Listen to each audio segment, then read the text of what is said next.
Muy buenas tardes a todos y todas. Nos toca el complejo desafío de mantener su atención después del almuerzo. Esperamos que ni ustedes ni nosotros se duerman en este espacio de conversación donde queremos invitarlos a un living. Esta conversación que vamos a ver hoy la hemos tenido varias veces, un poco más desordenada en otras ocasiones y con algo más espirituoso para acompañar, pero hemos conversado sobre nuestra experiencia en Costa Rica. Quiero agradecer a todos y todas por su presencia hoy y especialmente agradecer a la doctora Iriarte. ¿Dónde está la doctora Iriarte? Quiero agradecerle por haber hecho posible que en particular yo esté aquí el día de hoy. Lo agradezco de corazón. Hemos enfrentado un desafío enorme a lo largo de estos años que se llama tiempo. Este ha sido un marco de actuación para lograr resultados en un marco muy acotado de tiempo. Y el tiempo siempre pareció estarse agotando. El día de hoy vamos a enfrentar el mismo desafío, que es cómo condensar esta experiencia. Tenemos tantas cosas que quisiéramos compartir con ustedes y no tenemos tanto tiempo para hacerlo. Y me pregunté por dónde podía yo partir para no resultar redundante, porque seguramente vamos a contar buena parte de las historias que hemos estado tejiendo el día de ayer y la mañana de hoy. Y entonces quiero contarles una brevísima historia, un testimonio. Los servicios para las adolescentes son decadentes. Una oficina no sabe lo que hace la otra. Yo creo que lo que hay que hacer es educar a la familia. Es la única solución. Hay que dejarse de principios y moralidades y ver lo que pasa en la realidad. Asistí al municipio para solicitar servicio de leche para mi hijo. No hay oficina de información y fui atendida solo por el auxiliar de la limpieza. Me fui igual que como entré, sin saber nada. Le agradezco a usted esta investigación y busque, por favor, porque por ahí debe haber algo que diga que yo y mis bebés tenemos algún derecho. Este testimonio fue recogido de Joana, de 20 años y con 3 hijos, el 2011.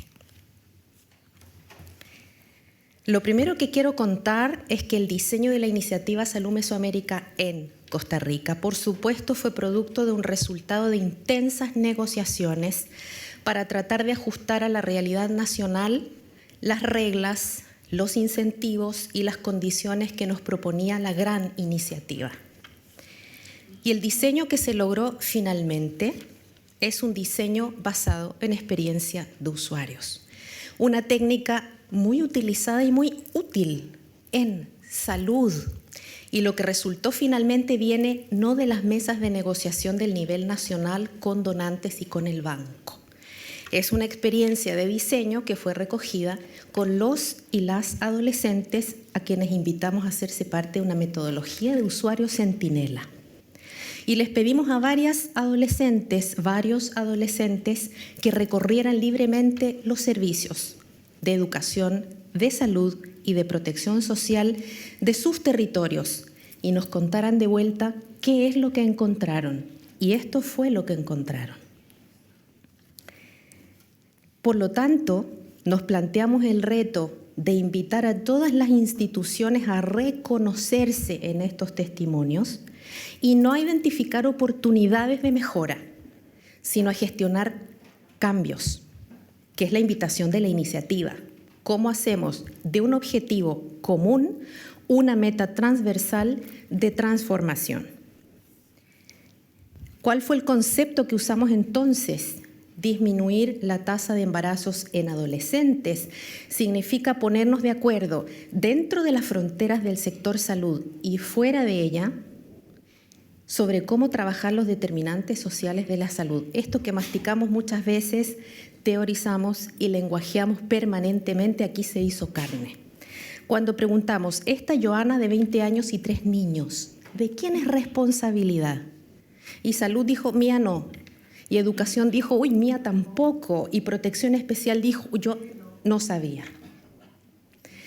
La invitación de la iniciativa fue, ¿y qué tal si? Es responsabilidad de todos. Y vamos a buscar esos, que son los casos más difíciles. Varios colegas, tanto del país como del banco en aquel tiempo, dijeron, pero ese debe ser un caso excepcional. Eso no pasa en Costa Rica. Otros dijeron, seguramente es migrante, debe estar en la frontera, capaz que del país del lado. Eso no pasa en Costa Rica. Y otros dijeron, tenemos un muy buen sistema de salud con una muy alta cobertura y con profesionales de excelencia. Esto no pasa en Costa Rica. Y fuimos recogiendo estos testimonios y la tarea a la que nos dimos fue, ya no tenemos que dejar de mirar a las Joanas, porque son más de las que pensamos. Y tenemos que evitar que lleguemos a esto. Entonces tenemos que trabajar con toda la población adolescente, no solo las que son madres y padres, no solo las que están embarazadas, con cualquier adolescente. Y eso significó implementar una estrategia muy difícil de sensibilización y de captación, y hasta el día de hoy no logramos ponernos de acuerdo con los evaluadores de cuál es el universo de este proyecto. ¿Cuántos son exactamente? Y siempre dijimos, es toda la población adolescente de los cantones donde estamos trabajando. Para llegar a tiempo, llegar mejor, hacer prevención, hacer promoción, asistir y acompañar cuando llegamos tarde. De lo que vamos a hablar hoy día no es de una historia de éxito, a pesar de que hay muchos éxitos que compartir. Ya les hice spoiler, esto salió bien. Se sufrió, pero se logró. No es una historia de éxito, es una historia de cambio. Y quiero invitar a ser parte de este escenario a 3 líderes, lideresas, gestores y gestoras del cambio, que nos van a contar desde sus distintos roles y sus distintas posiciones qué significó plantearse un objetivo tan retador como este. La premisa de trabajo que siempre utilizamos a propósito de los determinantes sociales de la salud fue: ¿por qué se tiene que involucrar educación? ¿Para qué hacerlo fácil si lo podemos hacer difícil? Ya con salud era un reto. Y aquí teníamos representadas 2 grandes instituciones, Ministerio de Salud y Caja Costarricense del Seguro Social. ¿Para qué al Ministerio de Educación? Entonces, ¿para qué a las instituciones del sector de protección especial? Y así podríamos haber numerado varias otras. Y lo que dijimos fue precisamente que la premisa era: los sectores distintos a salud tienen que hacer mejor lo que tendrían que hacer con o sin nosotros para que a salud le pueda ir mejor, consiguiendo resultados verificables a nivel poblacional, que en este caso se llama menos adolescentes reportando embarazo. Sabemos que Costa Rica tiene muy buenos niveles que ostentar desde el punto de vista de la calidad de la salud de su población, y eso es resultado de años de sostenida inversión, levantando un modelo institucional que es capaz de producir buena salud. ¿Cómo se le dice a uno de los alumnos aventajados de la clase que no lo está haciendo todo tan bien? Y eso es parte de esta historia de gestión del cambio. Finalmente, no menos importante, la invitación a estos sectores a hacerse parte de una nueva comunidad de práctica, no para hacerle la tarea a salud, sino para mejorar las condiciones de bienestar de su población adolescente, poniendo en el centro la salud sexual y reproductiva. Y lo dijimos varias veces, salud sexual y reproductiva, porque parecía que muchas personas se ponían incómodas cuando teníamos esta consigna, y lo que decíamos es: la salud es un bien público y hay algunas responsabilidades institucionales que tienen nombre y apellido, pero somos todos corresponsables de producir salud y una buena salud. Y esa fue la invitación que le extendimos a los socios de las otras instituciones, no colaboradoras, sino instituciones socias que fueron coejecutoras de esta estrategia. Adelante, por favor, doctor Pablo Baeza, que me mira con susto, pero no le voy a hacer ninguna pregunta incómoda. Voy a tratar. Adelante, Mónica Gamboa, por favor. El doctor Baeza, de la Caja Costarricense del Seguro Social, Mónica Gamboa, del Ministerio de Salud. Por último, no menos importante, la doctora Tania Rivas, también del Ministerio de Salud. Un aplauso para entrar en calor, por favor.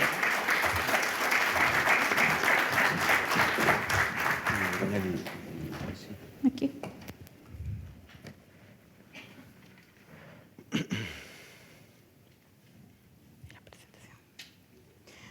Bueno, muy buenas tardes. Como ya lo mencionó Patricia, nosotros representamos a Costa Rica y nuestra presentación se llama Haciendo que los cambios sucedan. Como bien lo mencionó el día de ayer la doctora Sáenz, Costa Rica en esta iniciativa fue una de los países que se salió, el balín que se salió del saco, ¿verdad? Que nos llamó mucho la atención ayer. ¿Por qué? Porque Costa Rica presentaba un panorama demográfico donde tiene una tasa acelerada de envejecimientos, una disminución en la natalidad, pero el embarazo adolescente siempre, los nacimientos en personas adolescentes siempre es algo que se mantiene. Entonces, cuando la iniciativa de Salud Mesoamérica surge, como bien lo mencionó Patricia anteriormente, surge toda una negociación para poder adaptar cuál era la necesidad del país, la iniciativa. Durante este proceso, ¿verdad?, que fueron alrededor de 3 años de amplia negociación entre los socios y los técnicos del país y con las autoridades políticas, que el día de hoy tenemos la ventaja de que nos acompañan tanto la doctora Acuña como la doctora Sáenz, que en ese momento fueron parte de esas negociaciones. Entonces, a partir de todas estas negociaciones, se genera ese análisis, ¿verdad?, de qué es lo que estamos haciendo. Existe un consejo donde están distintas instituciones, pero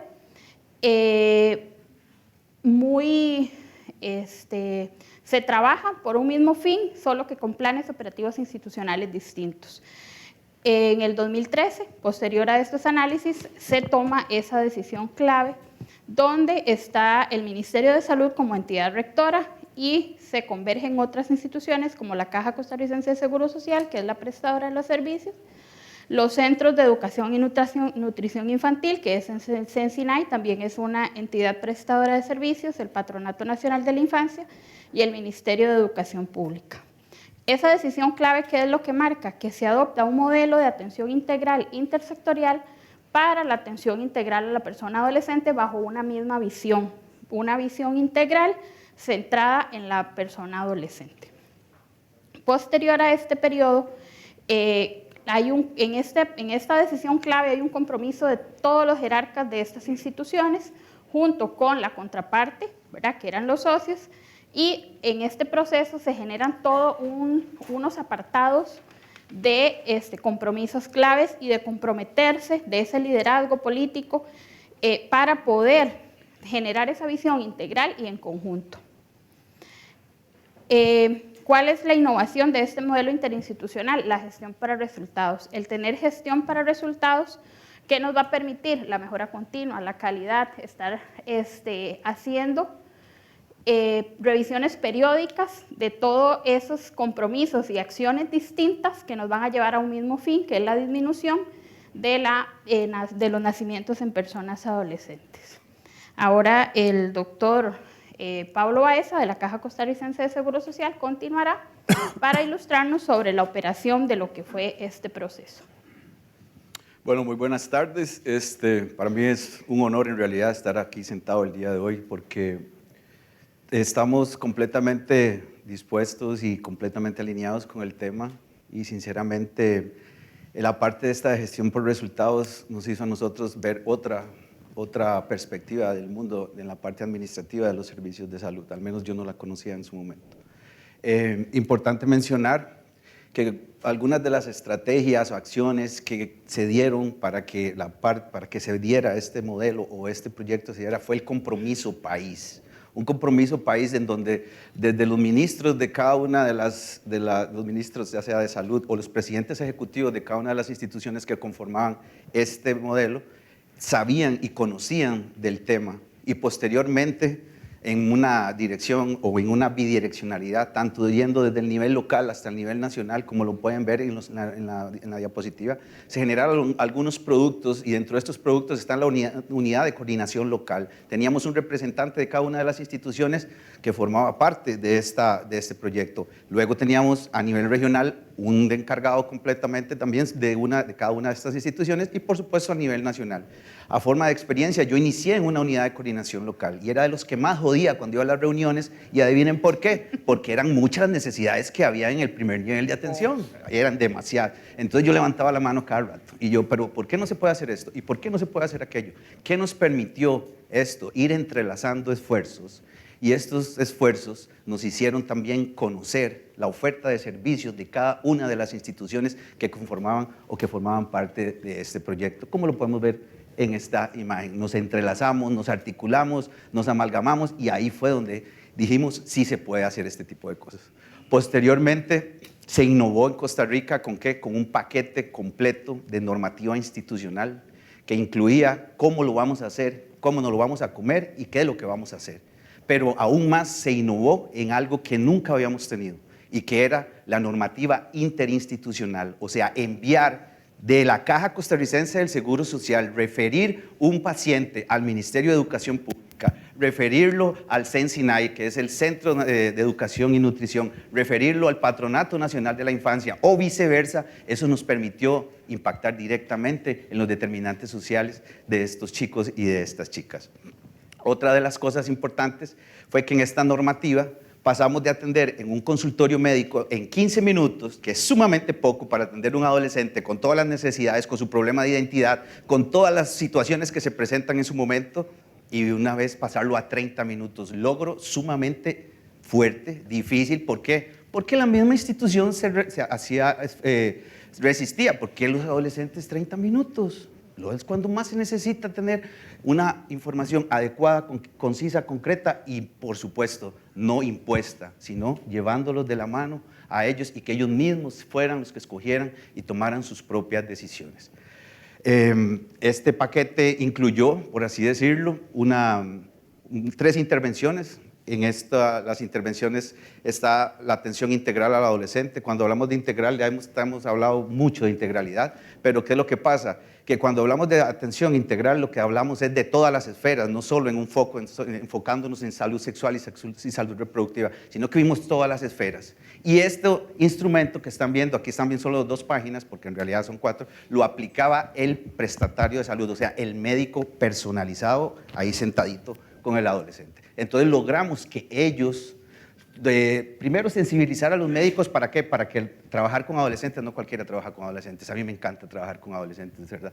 Pero no todo el mundo lo lograba y vinieron todos estos procesos de sensibilización, de capacitación y se capacitó desde el guarda. Ahora alguien mencionó ahí en algún proyecto, en alguno de los temas, que el guarda era el que clasificaba, era el que hacía el triage. Imagínate, aquí nosotros hicimos la capacitación, pero para que conocieran del proyecto los guardias y supieran que se estaba trabajando en adolescentes, para que cuando llegara el adolescente, tener un ambiente de calidez, por lo menos, porque el adolescente cuando llega a alguna atención, cuando tiene el problema consumado, o tenemos un accidente de tránsito, o tenemos un embarazo, o tenemos una enfermedad de transmisión sexual, y nosotros en este tema, y digo nosotros porque tengo mucha pertenencia sobre este proyecto y me encanta la verdad. Entonces, ¿qué nos permitía esto? Que cuando ellos llegaran, poderlos atender de la mejor manera. Además, otra de las acciones que se incluyó fue que incluimos dentro de la lista oficial de medicamentos los métodos anticonceptivos de larga duración, Implanon, un dispositivo intrauterino que es Mirena. También en ese momento utilizábamos Mesigina, que era mensual. Se les dieron condones hasta mentolados de colores a los adolescentes. ¿Para qué? Para derribar un poco ese tabú de la sexualidad en el adolescente. Que lo tenemos, pero yo no sé, arraigado. Muchas veces tuve que ir, cuando estaba a nivel local, irme a un EVAIS y buscar en ese EVAIS, porque me llamaba el médico y me decía, es que tengo al papá de la chiquita aquí. ¿Y ahora qué hago? Le digo, voy para allá. Y yo me movilizaba. Entonces la pregunta clásica, ¿has hablado con tu hija de sexualidad alguna vez en tu vida? Boom, ¿verdad? Ya saben que se pueden esperar. Posteriormente esto vino a cambiar las dinámicas institucionales. Nos veíamos como islas trabajando cada uno por su lado, por allá el PANI, por allá el CENSINAI, por acá la Caja en sus esfuerzos. La Caja lo que hacía era una hoja de valoración del riesgo que hacía 10 preguntas y valoraba el riesgo y listo, nunca, de ahí terminaba y nada más. Chao, desparasitante y si necesitabas algún tipo de cosa, ya, se fue.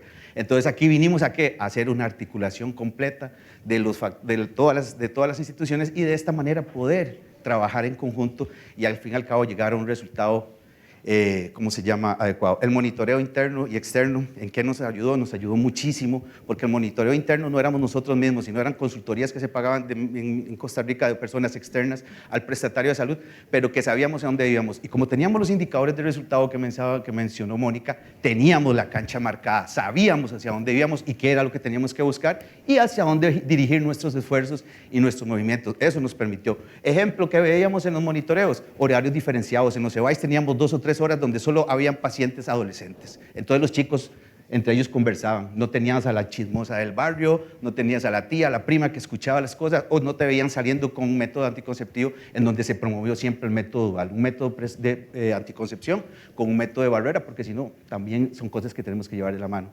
La aplicación de los instrumentos de valoración, ¿para qué? Para que el médico que estaba en Limón, que era la región de ella, estando en la región Brunca, a 200 kilómetros, 150, armonizara la misma aplicación del instrumento. Daba una situación que nunca se había visto, era el seguimiento nominal de casos. Después de que se aplicaba la hoja de valoración del riesgo, el instrumento me daba bajo, moderado, alto, el moderado y el alto pasaba una hoja a un sistema integrado nacional de adolescentes y cada institución tenía que brindarle su oferta de servicios. Entonces había que cumplir como con un checklist. Y entre las otras cosas, lograr una cobertura de atención y que la información que nosotros estábamos dando como prestatarios de salud en un indicador de resultado fuera de 70% de cobertura, por lo cual eso nos permitía que la información fuera veraz. Cosas para terminar, porque si no aquí hablo toda la tarde, datos de éxito que reflejan. Este es mi gráfico, que yo lo sigo desde el 2015, siempre me acuerdo de Patrick, porque yo era el que hablaba siempre con números, pero es que yo quiero medir, yo quiero ver las cosas, porque al fin y al cabo no las estoy viendo.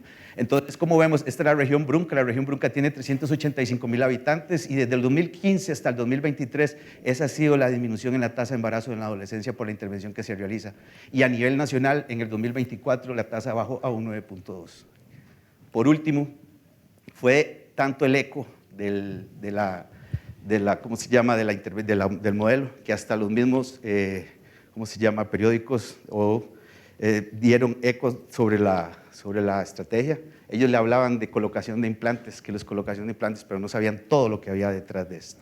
Y al fin y al cabo, voy a pasarle el control a Tania, porque cuando usted viene a ver esto, al fin y al cabo, el porcentaje no es lo importante que es que todas esas chicas que no se embarazaron llegaron a tener un proyecto de vida. Podamos verlo de esta manera.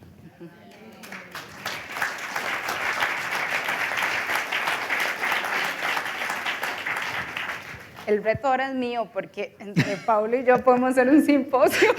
Ay, me quedan 7 minutos.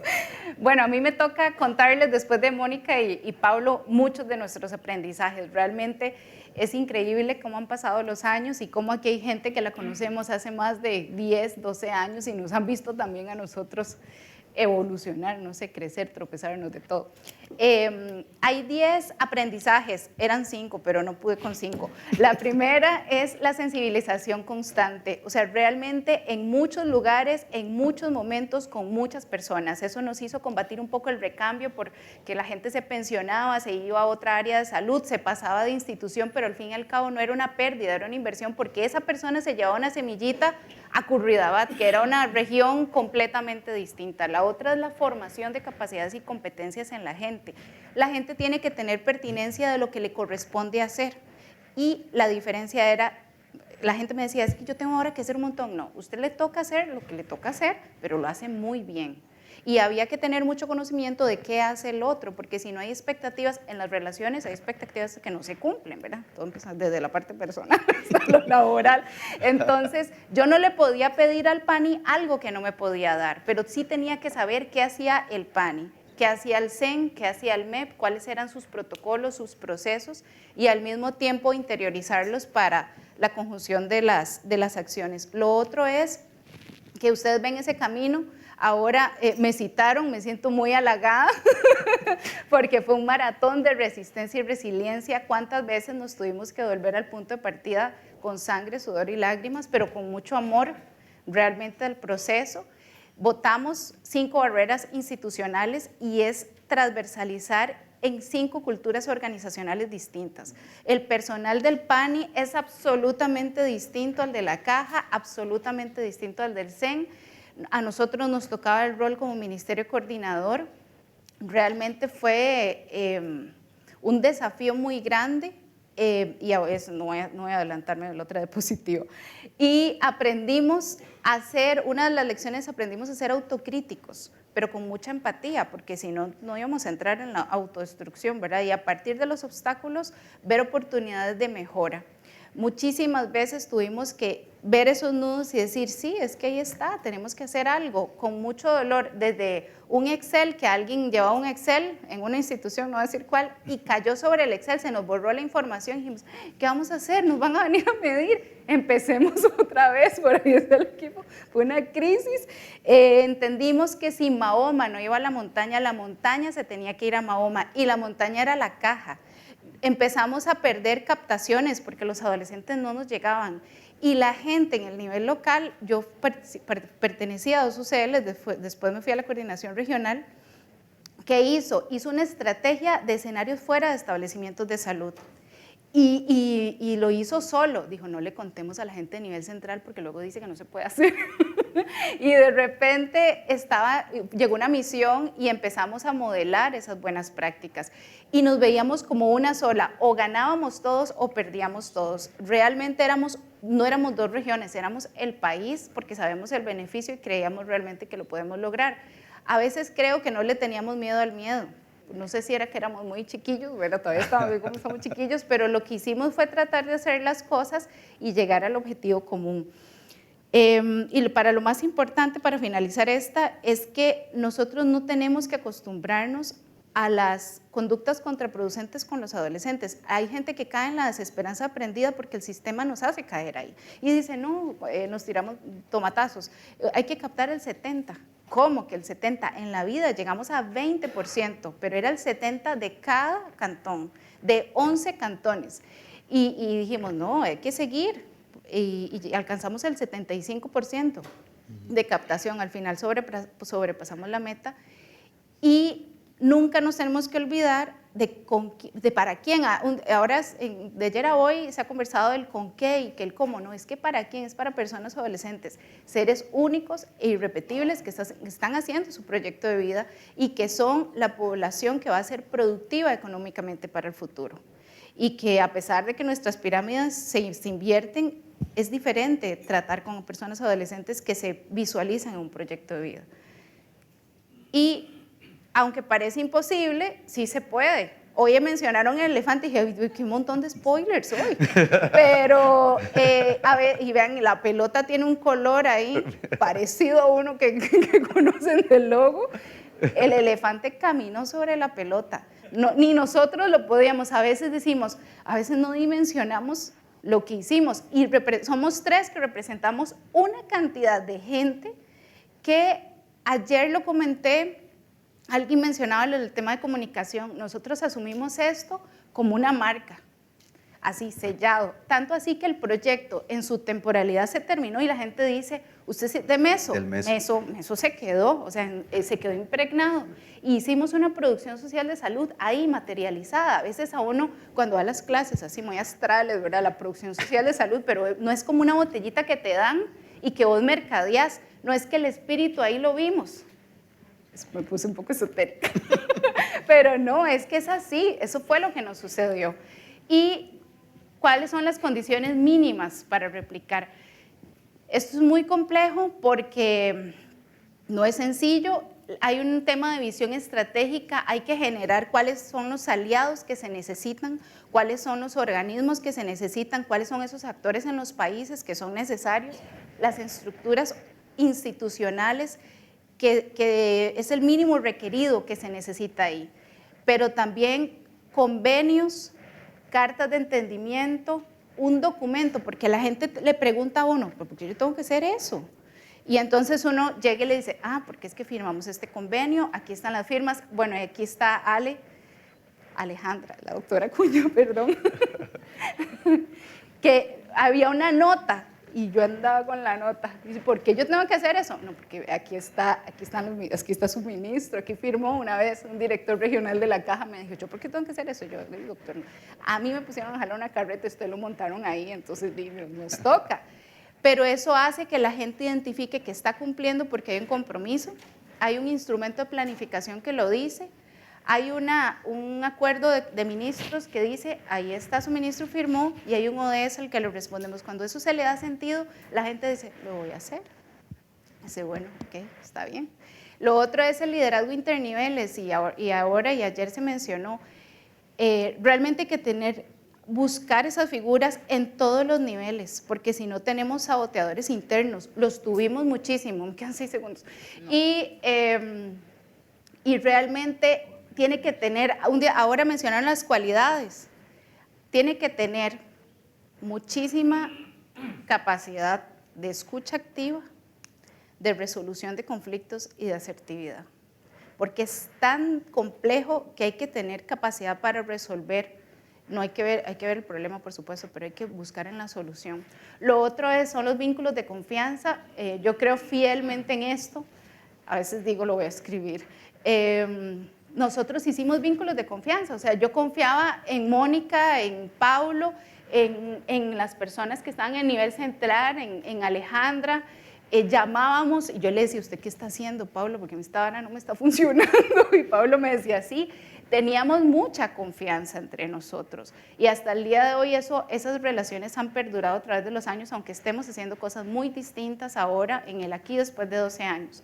Los cambios de pensamiento-acción, hay que tener mente de aprendiz, uno nunca deja de aprender y hay que ser abierto a que hay que poder pasar del obstáculo a la creatividad.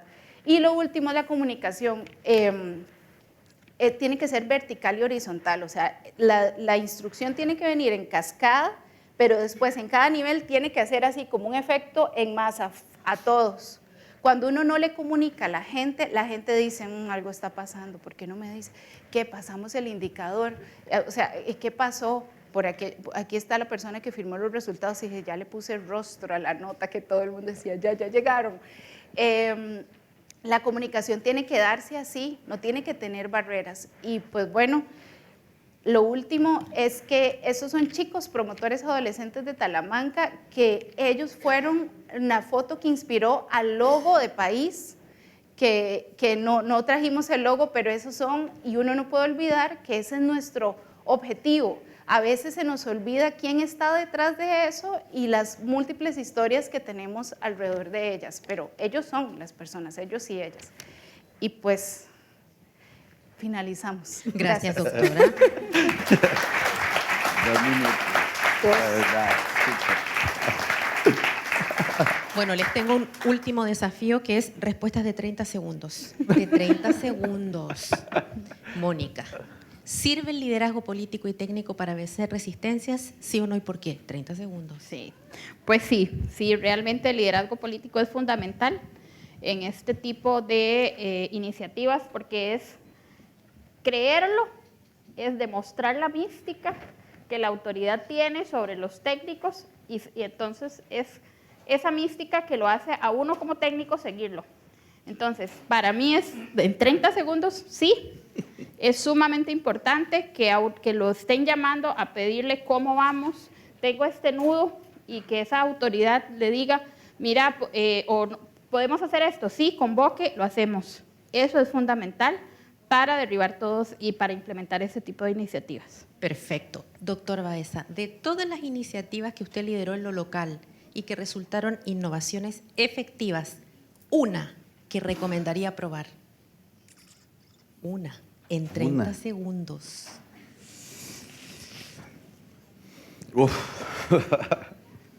12 años en una. El instrumento de ¿cómo se llama? De atención integral. Recolecta demasiada información, tienes una caja de Pandora completamente donde sabes que tienes muchas cosas y que sabes a dónde puedes dirigir esos esfuerzos y hacia dónde canalizar, en este caso, los incentivos para lograr, en este caso, cumplir con los indicadores. Gracias. Doctora. Usted estuvo en 2 lugares, en la región y en el nivel nacional, pero siempre empujando gestión por resultados y trabajando con matrices de desempeño, y descubrimos que los indicadores del inicio no son los mismos indicadores del final. Para quienes vayan a partir en esto, ¿algún indicador que usted recomendaría porque puede resultar útil para orientar esta acción colectiva de implementación? Uno. Pero pongamos 20, como 10 días en la operación. Post-evento estético. No me sople. No, la captación. Sí, cobertura. Si uno capta a la persona adolescente, por ejemplo, con el instrumento de riesgo, no hay pérdida. Hay área social, área de salud sexual y reproductiva y área de salud mental. Y ahí está la intersectorialidad. Se deriva a cada sitio. Todos los caminos llegaban a la caja, decíamos nosotros. Sí. Todos los caminos llegan a la caja, decía, pero ¿por qué yo? Todos los caminos llegan a la caja. Y ahí se derivan. Muchas gracias a los 3. Recordarles que los que tengan preguntas o comentarios lo pueden hacer a través del código QR. Y Andrés, creo que podemos pasar rápido a las preguntas. Por favor. Yo los quiero felicitar de corazón y con el cerebro por esta animada, imposible de improvisar, perdón, de actuar. Esto no fue performativo. Gracias. Yo tengo la sensación, que no me quedó clara, pero quiero confirmar la idea, de que aparte de coberturas y detección de riesgos, ¿hasta dónde pudiéramos decir que uno de los efectos de este programa que ustedes implementaron se refleja en una mejoría de la atención de servicios públicos al ciudadano, que en este caso es un adolescente? ¿O realmente esto no es un tema de servicios? ¿O hasta dónde? Porque entendí toda la intersectorialidad, entendí el diagnóstico, la captación, pero al final, ¿qué recibe el adolescente ciudadano? Vice de calidad. Podemos hacer un poquitico. Okay. Hay un detalle, voy a poner un ejemplo. Si yo tenía a María y María estaba en el Ministerio de Educación Pública, había una meta de que tenía que tener permanencia estudiantil. María quedaba embarazada en el primer trimestre, seguíamos a María en todos los trimestres, y una cosa que no dije, nosotros hacíamos monitoreo interno y íbamos los interniveles, o sea, iba Marianela, que no está aquí, iba Gretel, que era la compañera, iba yo como regional, iba el local y iba el del MEP. Porque a veces dicen, jamás, eso no pasó, no, aquí testigo fiel. Entonces, llegaba María y decía, se mantuvo. Pero María tenía ya otro hijo, por ejemplo. Y entonces, nosotros hacíamos una articulación con el CEN, y el CEN SINADI da 3 servicios, da cuido, alimentación y el DAF, que es la leche. Entonces, ahí llegaba. Pero llegaba ahí, y de repente María empezaba a ir a los talleres de madre adolescente y estaba en una situación violatoria de derechos. Entonces de ahí se iba al PANI. Y de ahí incluso al PANI es Atención y Protección Infantil, el Patronato Nacional de la Infancia. Y después de ahí, María tal vez en el momento tenía alguna situación con su hijo o con su propio embarazo. A su vez se le daba beca de madre adolescente en el PANI. Hay 2 tipos de beca, la que tiene el Ministerio de Educación y la que tiene el PANI. Incluso hay una beca de transporte y una beca de alimentación del MEP. Y de ahí, de repente, a veces se iba otra vez para la caja, porque tenía una situación, pero ella sabía que le podía decir a cualquiera de los actores que ya había conocido, porque la idea era no pelotear al adolescente, porque la idea era realmente ser articuladores. Por eso era muy necesario que cada uno tuviera el portafolio de oferta de cada institución. Y hasta el día de hoy hay un poquitito de ellos que se quedó en nosotros. O sea, las compañeras del PANI sabíamos cuál era, los programas del MEP, qué tenía, cómo contenía, y eso era parte de la formación de capacidades que hacíamos para evitarlo. Complementar un poco sobre teníamos un usuario final, era el adolescente. Exacto. Y teníamos que brindarle lo que él necesitara, una respuesta integral e integrada para impactar dentro de sus determinantes sociales de salud, y de esta manera vuelvo a la palabra proyecto de vida, que es la que más me gusta. Bueno, Excelente panel, de verdad, mi favorito. Bueno, soy médico adolescente, pediatra en mis ratos libres, bueno. además de ser asesor en salud sexual reproductiva del UNFPA. Así que, bueno, soy de las que ama a los adolescentes. 3 preguntas. Segundo embarazo. Me di cuenta que el segundo indicador, que era tasa específica de fecundidad entre 2 o más niños antes de la adolescencia, de alguna manera medía el segundo embarazo. Específicamente, ¿qué estrategia hicieron para la prevención del segundo o el tercer embarazo antes de llegar a los 19 años? Embarazo en menores de 15 años. Desagregaron la data, cómo la canalizaban, muchos son asociados a violencia, es la tasa más difícil de bajar, específicamente menores de 15 años, las de 13 y 14, porque a veces esa tasa de 10 y 15 me oculta un número altísimo entre 13 y 14, porque claro, a los 10 años a lo mejor ni siquiera han menstruado todavía, entonces por eso me la baja, pero 13 y 14 es un número realmente importante que hicieron con eso. Y bueno, la verdad es que me encanta que el periódico traiga a colación que se redujo el embarazo adolescente, pero ay, qué fallido el subtítulo. El título. Pésimo. Me dolió en el útero. Fuerte. Pésimo. Fuerte. Por supuesto que la educación integral de la sexualidad es fundamental y por supuesto que el acceso a métodos anticonceptivos es obvio que va a prevenir un embarazo en la adolescente, pero está mucho más que eso lo que hay que hacer para reducir el embarazo adolescente y estoy segura que este enfoque intersectorial lo lograron. Entonces, por favor, nunca más permitan que un titular salga así porque no le hace justicia a un programa de adolescencia. Bueno, primero sobre qué estrategias sobre evitar el segundo embarazo en la adolescencia. Teníamos otro indicador de resultado que era la verificación o colocación de algún tipo de método anticonceptivo post-evento obstétrico. Entonces, sabemos que la literatura habla que de un 10% de los embarazos no llegan a terminar en un nacimiento, por lo tanto, teníamos uno de estos indicadores y se le daba seguimiento con esa hoja que teníamos nosotros de seguimiento de casos en donde cada una de las instituciones asumía su responsabilidad, por lo tanto, era uno de los indicadores a tomar en resultado. Eso es uno. Otro, la utilización de los métodos anticonceptivos también. La otra, utilizar los medios en el CEN-SINAI, por ejemplo, que era donde las chicas llegaban, como las 2 regiones que se utilizaron son las 2 regiones más pobres del país. Estos centros de educación y nutrición tomábamos como puntos focales, ¿para qué? Para enviar a un médico, para enviar a un enfermero, para que cuando hubieran o se repartieran estos diarios, ahí mismo, antes de dar los diarios, dábamos una charla de enfermedades de transmisión sexual, de métodos anticonceptivos, en las cuales en algún momento también a mí me tocó impartirlas también. Pero bueno, por lo menos esa, en cuanto a la primera pregunta, ¿vos querés? Yo quería complementar, nosotros...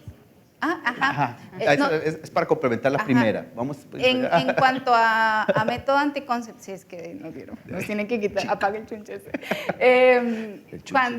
No, yo no sé.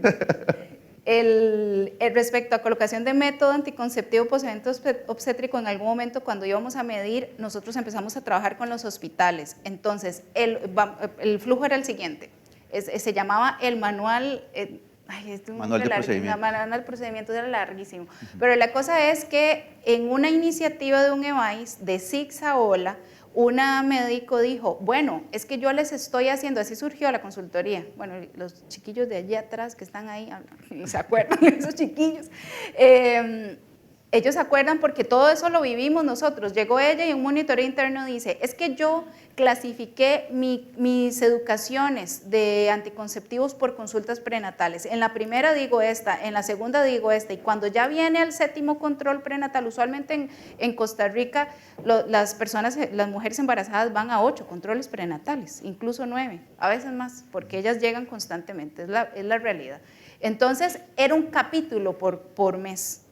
Y cuando ya iba por la 7ª consulta, la médico lo orientaba a cuál era la decisión informada que iba a llegar a decir al hospital, porque la empoderaban a decir, usted decidió planificar, sí, usted tiene que contar. La enfermera, cuando ella entraba en labor, llegaba al hospital y la enfermera ya todos estaban en conocimiento de causa que esa educación había pasado, y entonces se le hacía otra vez otra charla. Las enfermeras obstétricas hicieron una gran labor ahí y le decía al médico y le decía, escogió Mirena. Después ella llenaba un formulario y ese formulario por mes se le devolvía al área de salud. Mire, a María Pérez le pusimos Mirena, acuérdese. Y entonces María Pérez tenía un seguimiento dirigido de esa Mirena, de cómo estaba. Fácil no es parte del elefante y se cayó muchas veces, pero se logró. Una parte importante también fue no solo utilizar la parte de la prestación de atención directa, sino la atención complementaria que daba el Censinay para desarrollar esa estrategia de educación. Exacto. Era una estrategia de educación y donde el adolescente sintiera la apropiación y la confianza de poder buscar en esas instituciones a alguien que le ayudara para, ¿verdad?, X situación que tuviera. En cuanto a la segunda pregunta de la segregación, en Costa Rica una chica menor de 15 años, ¿verdad? Sabemos que existe la ley de relaciones impropias, por lo cual debajo de 15 años es violación y por arriba de los 15 años, si hay 5 años de diferencia con la persona que tuvo relaciones sexuales, se considera violación. Entonces una chica de 16 años con un muchacho de 22 años, una relación impropia, va a la cárcel de mínimo de 5 a 3 años. Por lo tanto, al tener ¿cómo se llama? Al tener esta oferta de servicios, nosotros, ¿verdad? Entonces, ¿qué pasaba? Estaba el Patronato Nacional de la Infancia, que es el PANI, que ahora es el que resguarda a los menores de edad, por así decirlo, y como había una persona, una oficina, tanto a nivel local, regional, entonces se pasaban a ellos y ellos hacían las diligencias ante el Ministerio Público. Entonces, por ahí era parte también de lo que se realizó. ¿Y la tercera? No, era lo del periódico. Ah, lo del periódico, pésimo, sí. Y para complementar ahí, una lucha constante es que la gente haga la denuncia. Lamentablemente nosotros nos enfrentamos a que la gente tiene miedo de hacer esa denuncia porque quien captó tiene que denunciar, pero eso implicaba una serie de situaciones. Entonces sigue siendo una situación por resolver. Realmente, lamentablemente hay chicas que su proyecto de vida es la vinculación con alguien que está en una actividad ilícita y entonces lamentablemente su familia cuando ocurre una denuncia por supuesto no le gusta porque esa es su manera de subsistencia. Es una lucha muy compleja, es un hilo muy delicado, pero no vamos a omitir que eso fue un trabajo que se hizo con muchísimo esfuerzo y que todavía al día de hoy el país sigue dando la lucha en ese tema. Quería hacer una pregunta. ¿Será necesario que la población adolescente casi en su totalidad tenga acceso a los servicios de salud para prevenir embarazos adolescentes? Esa es una pregunta. Sí. O sea, cuando digo acceso parece decir que sí, pero la pregunta es si los servicios soportan una carga de atención de la población adolescente cuando el adolescente no le gusta ir a los servicios. Esa es una pregunta. La segunda pregunta está vinculada. El hecho que el adolescente tenga conocimientos sobre salud sexual y reproductiva garantiza la prevención de un embarazo cuando un gran porcentaje de la población adolescente que se embaraza no se embaraza por un adolescente, sino que se embaraza por otros que ya no son adolescentes en su mayoría. Y el otro tema es cómo realmente, o sea, estamos seguros que la educación contribuye a prevenir el embarazo en adolescentes. ¿Cómo ustedes pueden garantizar realmente, o sea, si pudieran hacer algo, sea salud o educación, ¿qué preferirían hacer? ¿O salud o educación? Es complemento. La primera es sí, los adolescentes tienen que tener acceso a los servicios de salud, sin duda. La segunda es que hay que entender que los adolescentes no siempre llegan y que la estrategia de EFES no funcionó. Y voy a contarla brevemente. El Ministerio de Educación Pública, la caja identificaba personas adolescentes. En Costa Rica existe el EDUS, que es un sistema de información, de consulta, un expediente digital único en salud.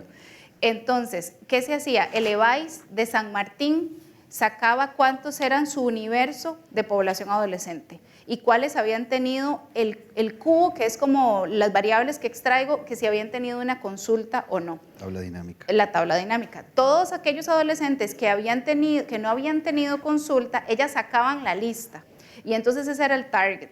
Entonces, se iban a un colegio grande de Siquirres donde se le decía al MEP, vengo a hacer una captación en este escenario, pero por supuesto ahí van a ver algunos que sí pertenecían al EVAIS y otros que no, pero entonces la orientadora decía, bueno, ¿cuáles quiere captar? Séptimos, ok, deme 3 séptimos y présteme 3 aulas.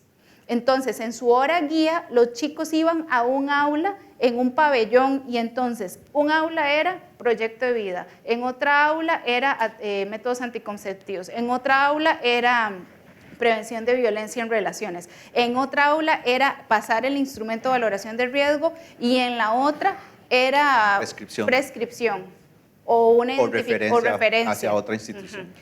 Era un rally. Era un rally. Entonces, rally adolescente. ¿Qué pasaba ahí? Sí, hay que ennotarse, ¿verdad? Entonces, ¿qué pasaba? En ese séptimo, en el 7.1, habían adolescentes que teníamos ya en la lista, pero 1 es más que 0. O sea, los que estaban era criterio de oportunidad. O sea, tomábamos la lista y esa lista se le pasaba a Levice, y el Levice decía, captamos a María, Perenceja, Juanito, todos. Y había esas personas que estaban a cargo de esas aulas, era el CEN tenía un aula, el MEP tenía al aula, el ATAP del Ministerio de la Caja tenía otra aula, nosotros teníamos otra aula. La cosa es que los adolescentes en su entorno contaban todo, ellos decían, venga acá, que es que aquella muchacha parece ser que está embarazada, y la traían, porque se sentían en su ambiente, están entre pares. Entonces, hay que pensar realmente qué otras cosas, ahí es donde el obstáculo nos hizo ser creativos y solventar. La estrategia se fue como purificando y fuimos afinando cosas. Y la última, es difícil escoger sobre quién debería dar educación, si salud y educación deberían ser los dos.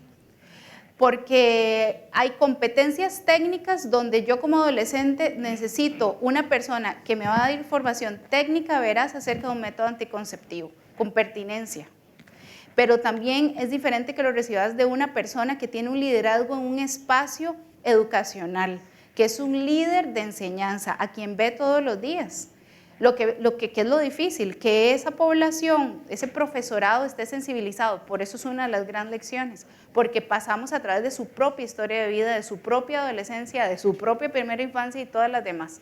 Entonces, eso es vital. No es sencillo, pero 1 es más que 0. Es mejor hacer algo a no hacer nada.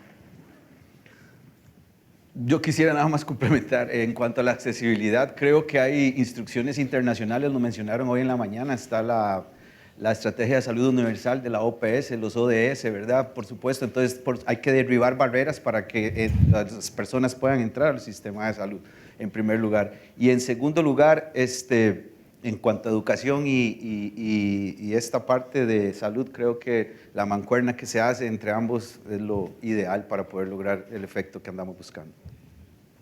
Muchas gracias. Andrés, creo que estamos en tiempo de cerrar, ya no tenemos más preguntas, entonces voy a hacer un comentario final extraordinariamente breve, porque ya ven ustedes que después de escuchar estos testimonios es muy difícil decir algo que resulte relevante.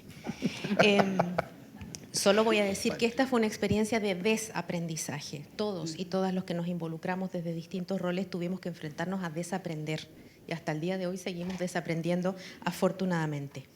Y creo que parte de la evolución que hemos vivido es que pasamos de ser una comunidad de práctica, que costó consolidar, a una comunidad de reflexión y de práctica.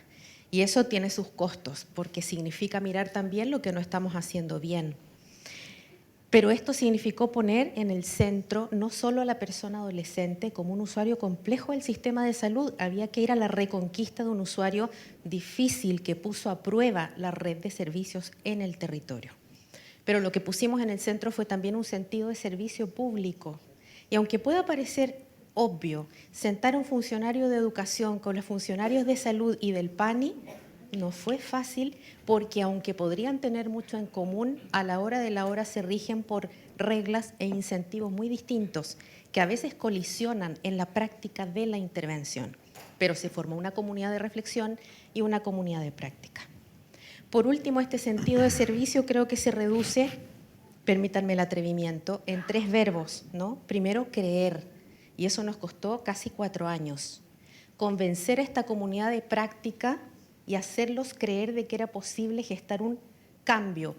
La resistencia más difícil que enfrentamos, no me dejan mentir, son los colegas y las colegas que decían, eso no se puede, eso ya lo intentamos, o eso ya lo estamos haciendo, el problema no está ahí. Además de creer, querer. El cambio tiene costos y esta iniciativa trajo 2 noticias, una buena y una mala. La buena era, se puede hacer, y la mala era, no hay recursos adicionales para hacerlo. Y hubo que movilizar esa voluntad y ponerle un marco de desempeño. Y por último, confiar. Tuvimos que aprender a confiar. Y quiero citar a las doctoras aquí presentes, a la doctora Acuña y a la doctora Sáenz. Son 10 años de vinculación con distintos jerarcas, autoridades y personas a cargo de tomar decisiones, y no todos creyeron en esta iniciativa. No todos confiaron en las buenas intenciones de la iniciativa y del banco. Varias veces nos devolvimos los peluches, aprovechando que estamos en 14 de febrero. Fue una difícil relación, muchas veces. Pero ustedes fueron, y no solo ustedes afortunadamente, pero creo que representan positivamente ese liderazgo que desde su rol político y técnico se atreven a confiar. Y me parece que vale la pena agradecerlo. A mí también, y Sí, creyeron. Creyeron, quisieron y confiaron. Listo. Por último, también me tienen que poner un reloj más grande porque si no me quedo aquí hasta quién sabe qué hora. En el entrenamiento del Bodhisattva, a uno siempre le dicen hay que crear guerreros y guerreras espirituales que se atrevan a eso, a creer, a querer y a confiar, pero con 3 valores fundamentales: aceptación, gratitud y goce. Y cada vez que yo escucho esa lección, me acuerdo de la iniciativa Salud Mesoamérica y digo, no puedo ser tan ñoña, porque si estoy en un espacio de reflexión espiritual, me acuerdo de la meso. Algo me pasa. ¿Qué es esto? Pero es cierto, aceptación, aceptar la necesidad del cambio. No lo estamos haciendo bien, vamos otra vez a intentarlo. Gratitud, y a ustedes y en su persona agradecer a toda la comunidad de Costa Rica que nos ha permitido aprender de y con ustedes. Y goce. ¿Se sufrió? Sí, pero no hay goce mayor que lograr impactos desde una acción colectiva y ver que sí es posible mejorar vidas. Así que qué mejor. Muchas gracias. Y gracias a todos.